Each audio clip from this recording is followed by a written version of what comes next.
Boas, pessoal, Pastor Marcelo Ferreira aqui do Teologando mais uma vez. Seja bem-vindo, você está na playlist do Bíblia Simples, que tem por objetivo lhe ajudar de maneira prática a estudar e compreender o livro de Deus. Não temos aqui uma proposta acadêmica, mas mais prática e pastoral aqui nesta playlist do canal. Estamos usando como base da conversa o material do Instituto Alvo, que é esse daqui, uma revista que você pode encontrar pelo link aqui na descrição e outros materiais também deste instituto bastante interessante para a edificação do corpo de Cristo. Hoje vamos falar sobre a grande narrativa contada pelas Escrituras Sagradas, já falamos disso no vídeo anterior, que é aquela que nos situa no mundo, onde as nossas pequenas histórias se dão, se cruzam, se desenvolvem até a nossa morte e reencontro com Deus. Mas hoje de uma maneira mais específica sobre essa grande história. Vamos juntos? Deixa um like aqui nesse vídeo, interage com a gente nos comentários, compartilha com seus amigos, se inscreve no canal, ativa as notificações e assim a gente chega para muito mais gente. Bom, o famoso teólogo britânico N.T. Wright exemplificou certa vez que quando dizemos vai chover, muito embora a declaração seja simples e clara, seu significado só será compreendido numa narrativa mais ampla. Por exemplo, se estamos nos preparando para um piquenique, vai chover é uma má notícia. Mas se vivemos numa zona da África Oriental assolada pela seca, a afirmação é motivo de festa. Assim, uma pequena afirmação só ganha cores e significado a partir de um enredo implícito mais amplo que a situa e a contextualiza.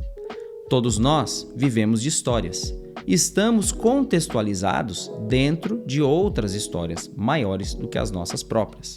Família, parentes, trabalho, cidade, país, tudo isso conecta-se conosco.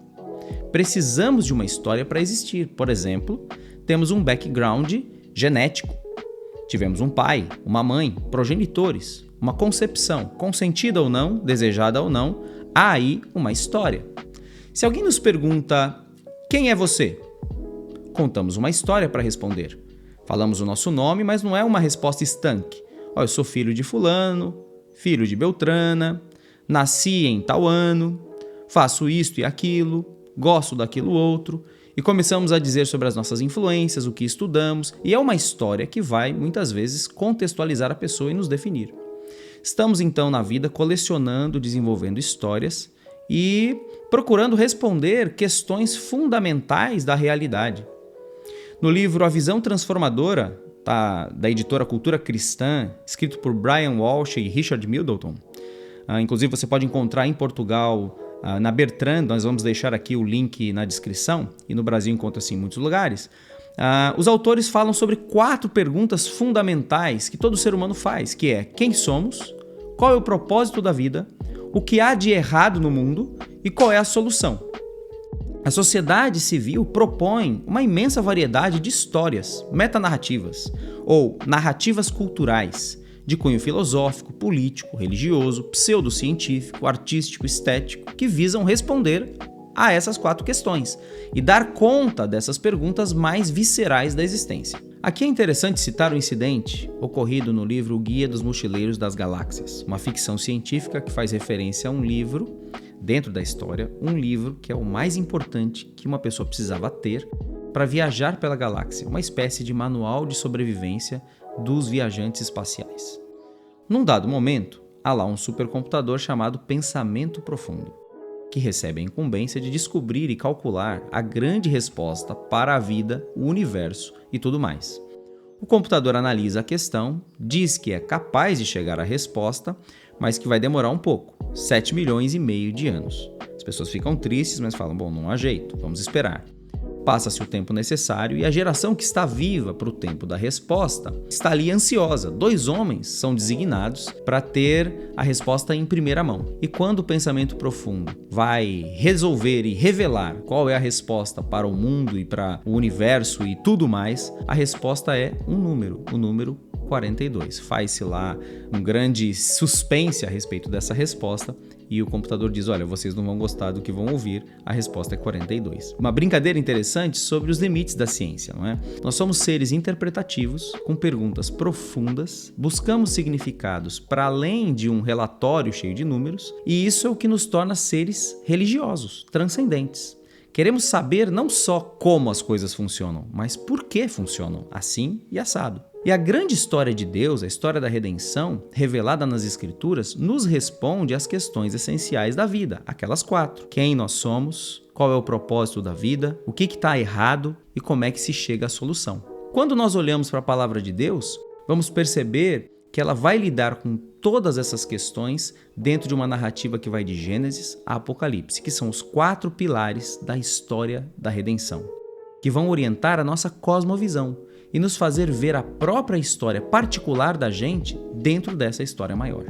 Então, por exemplo, temos lá, primeiro pilar, criação.